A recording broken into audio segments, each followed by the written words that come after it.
Para sa mga nagtatanong kung ano ang babagay na hair color para sa mga mapuputi or tisay-tisayan po. Kagaya po ng aming Nakshi, itago natin sa pangalang Marisa. Ang buhok ni Marisa ay 5 to 6 months nang hindi nagagalaw.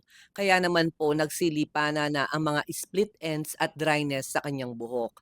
Kaya naman ang gustong ninanais na hair color ni Marisa ay tisay-tisayan looks ng without bleach. So gagawa po tayo ng ash blonde sa buhok ni Marisa at nag-treatment din po tayo ng Herspa L'Oreal para lumambot at nakakatulong din pong itong mawala yung dryness sa buhok. Lagi po natin pakakatandaan mga madamdamin kapag nagpapa-hair color po tayo, even routings lamang po or touch-up color po, kailangan po natin talagang pinapa-treatment like yung mga hair spa, hot oil, or hair mask. At eto na po yung final result ng buhok ni Marisa. Ginupitan ko na rin po siya ng soft layered with curtain bangs. Hanggang dito na lamang po.